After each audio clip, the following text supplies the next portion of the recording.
Pessoal, o assunto do programa de hoje é o TDAH. Vocês já ouviram falar? O transtorno de déficit de atenção com hiperatividade.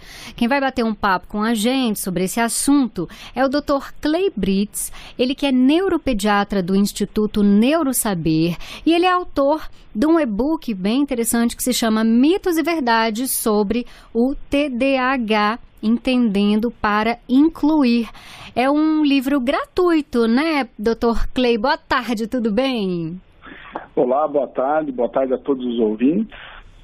Sim, é um livro, é um e-book disponível no site da Neurosaber, que é o nosso site, e um site que procura realmente levar informações de neurologia e neurociência numa linguagem simples, e com aplicabilidade prática e com evidência científica. E direcionando exatamente para as evidências científicas, ocorreu-me a ideia de escrever um e-book mostrando os mitos e as verdades sobre o TDAH.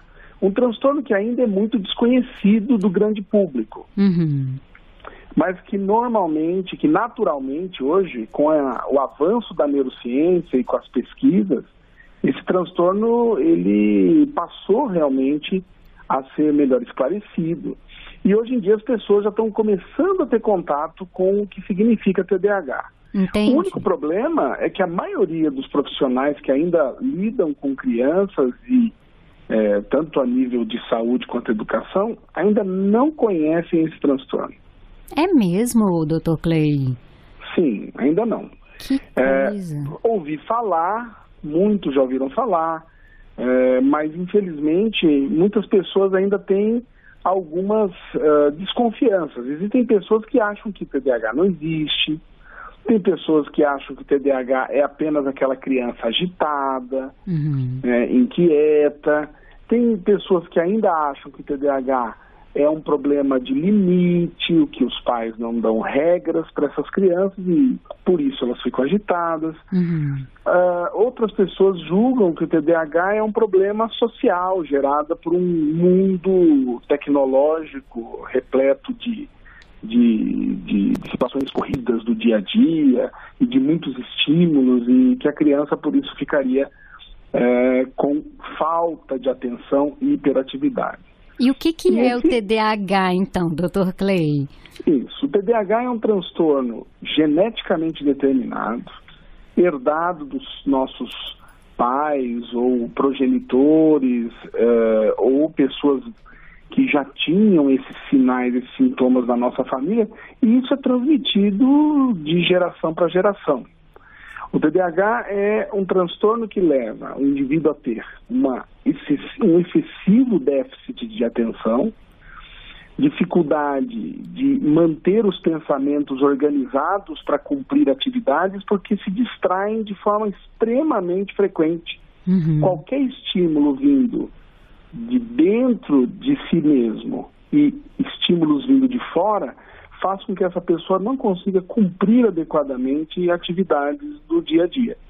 Principalmente atividades que exigem regras, rotinas, atitudes repetitivas, atividades que não têm recompensa alguma, mas que o indivíduo tem que cumprir para manter a continuidade da sua vida. Entendi. Mas a hiperatividade está sempre associada ao transtorno ou não? Não, nem sempre.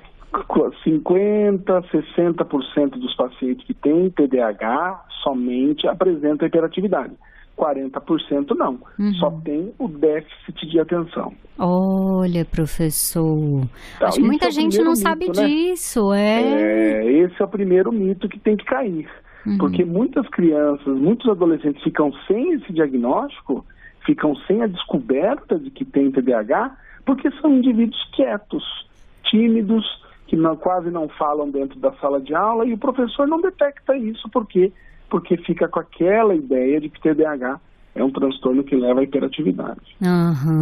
Ô, professor, você falou de diagnóstico. Tem uma idade, assim, a partir de que idade a criança pode ser diagnosticada com o transtorno? Olha, ela pode ser diagnosticada em qualquer idade, Mas 50% dos sintomas do transtorno começam antes dos 7 anos de vida.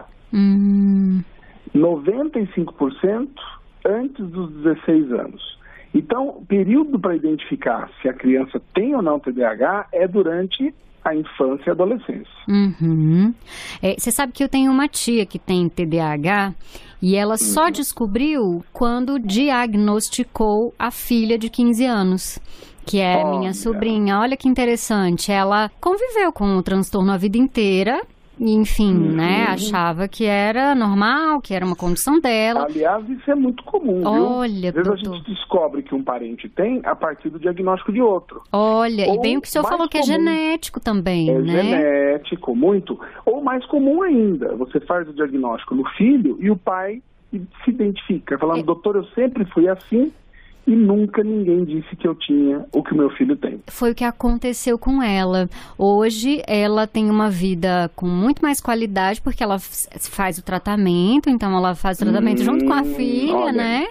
E ela fala assim, como ela passou a compreender melhor e saber até qual o melhor momento dela se dedicar a qual atividade durante o dia, né? Enfim, que coisa, né, doutor Clay? Então, veja a importância da gente entender que nem tudo que é comportamento alterado ocorre por culpa do pai, por culpa da mãe, por culpa do ambiente que a gente vive. Boa parte dos transtornos que afetam o comportamento de uma criança podem ser oriundos de problemas relacionados à genética, a um padrão de comportamento que já não vinha bem em gerações anteriores. Um outro fator muito ligado à causa do TDAH são crianças que nascem prematuras ou com baixo peso ao nascer, com menos de 2 quilos. Essas crianças também são crianças de risco para desenvolver o transtorno na fase da infância e adolescência. É mesmo, Dr. Clay? Sim. Tem uma explicação para isso? Olha, uma delas é que a própria prematuridade, a criança ao nascer muito antes da idade normal, ela se expõe a vários riscos devido ao fato de sair antes do ambiente intrauterino. Riscos no seu próprio bem-estar cerebral, que o ideal seria terminar todo o processo de desenvolvimento lá dentro do útero, mas a saída precoce leva a estímulos precoces que têm, em alguma medida, alguma influência negativa, e as intercorrentes da prematuridade, né? Bebês prematuros muitas vezes precisam de UTI, precisam estarem entubados, são bebês de risco para infecções, para paradas respiratórias, e tudo isso leva a alterações de fluxo cerebral e podem alterar a programação de desenvolvimento do cérebro. Isso pode levar a distúrbios na produção de dopamina ou de conexões cerebrais que estão diretamente relacionadas à atenção e à concentração. Agora, indo por um caminho inverso, né? Nem toda criança que é hiperativa tem déficit de atenção, certo? Certo. Existem 10 a 15% das crianças com hiperatividade não têm déficit de atenção. Às vezes eu vejo muita gente, muitos pais, né, falando, mas esse menino não para, acho que ele tem TDAH, quer dizer, não é acho, né, Dr. Clay? Tem que que avaliar. Exatamente. Tem que passar por uma avaliação de um especialista. Se a criança estiver na escola, é importante que a escola faça um bom relatório escolar detalhando como é o comportamento e a atenção dessa criança. É importante também que faça muitas vezes uma avaliação neuropsicológica, uma avaliação fonoaudiológica para ver aspectos cognitivos e da linguagem dessa criança. Então, porque o diagnóstico de TDAH não é impossível ser feito por meio de exames de imagem ou exames de sangue. Né? A gente observa o comportamento da criança, a gente observa o rendimento dessa criança nas suas diversas atividades, sejam elas escolares ou de casa. A gente observa como essa criança responde a informações do ambiente, como ela cumpre tarefas rotineiras e que exigem regras durante o dia. É o conjunto dessas informações que vão nos dar o diagnóstico do transtorno. Então, para o diagnóstico é muito importante conhecer profundamente como é o comportamento, como é a atividade social dessa criança, como é a capacidade cognitiva dela. O conjunto dessas informações é que vão fechar o diagnóstico. Entendi. Fechado o diagnóstico, tem níveis, Dr. Clay, ou não?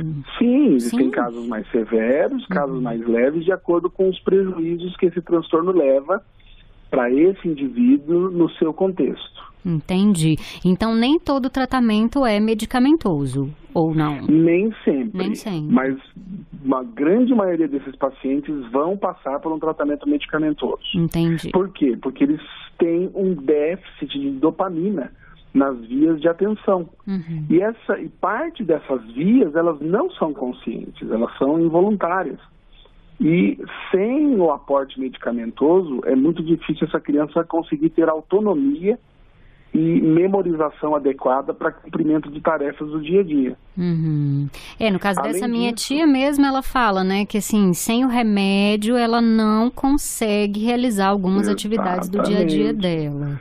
Exatamente. Aí entra também a psicoterapia comportamental, o apoio escolar, apoio psicopedagógico e suporte para essa criança nos atrasos de aprendizagem que ela possa ter. Então, muitas vezes é necessário uma sala de recurso, ou reforço, ou até o apoio de um professor particular, dependendo do nível de dificuldade e de lacuna de conteúdo escolar que essa criança possa ter no momento do diagnóstico. Entendi. Essa questão da pessoa identificar, né, que tem o transtorno é tão fundamental, né, Dr. Clay? Porque acho que a pessoa até começa, de repente, passa a saber administrar a sua rotina, já sendo um adolescente, sua rotina de estudos, né? Já sabe que um adolescente que tem TDAH talvez não consiga estudar, por exemplo, numa biblioteca muito cheia, por exemplo, né, Dr. Clay? Ele passa também, isso é muito importante, né? Tomar atitudes psicoeducativas para que ele possa otimizar os seus estudos e suas atividades do cotidiano. Então, por exemplo, evitar lugares muito cheios de gente para estudar. Quem tem déficit de atenção vai ter mais dificuldade. Distrações, né? Qualquer coisinha pode distrair a pessoa. Vai distrair. Exatamente. Mas isso mesmo. Com um bom acompanhamento, né? Dá para estudar, dá para levar uma vida tranquila. Multidisciplinar, o apoio da escola, né? Dando o suporte adequado. E as intervenções individuais quando necessárias. Entendi. Dr. Clay, eu achei muito bacana o senhor disponibilizar esse livro gratuito na internet, porque a internet é o que a gente procura quando está com qualquer dúvida a respeito dos nossos filhos, infelizmente, né, Dr. Clay? Não deveria ser assim, mas vamos falar a verdade que todo mundo faz isso, né? Mas então, vamos tirar dúvidas numa fonte que tenha fundamentação científica e que seja escrito por um especialista. Exatamente. Não é? Melhor assim. É verdade que tem muita bobagem sendo dita por aí. Todo mundo fala o que quer, né, Dr. Clay? Mas a gente tem que se basear em fontes confiáveis. Como que a gente faz para acessar o e-book? Então, é só entrar no site da Neurosaber, neurosaber.com.br. Lá tem o ícone dos e-books, dos materiais que nós temos à disposição. É só clicar nos materiais, entrar e baixar o e-book. Perfeito. É muito simples. Perfeito. E, claro, né, você que está me ouvindo aí, se você tem alguma dúvida com relação a você mesmo, você mesma, seu filho, sua filha, enfim, vale buscar um neurologista ou um neuropediatra no caso dos pequenos, né, Dr. Clay? Isso mesmo. Para um diagnóstico bem feito, certeiro. Certeiro e bem fundamentado. Perfeito. Dr. Clay, muitíssimo obrigada. Adorei conversar com o senhor. Parabéns pelo trabalho, viu? Obrigado. Eu agradeço muito e agradeço também o convite da rádio. Um abração, Dr. Clay. Até a próxima. Obrigado. Tchau, tchau. Tchau. Um abraço aos ouvintes. Obrigada, Dr. Clay. Conversei então com o neuropediatra do Instituto Neurosaber, ele que é autor desse e-book Mitos e Verdades sobre o TDAH, entendendo para incluir, o Dr. Clay Brites.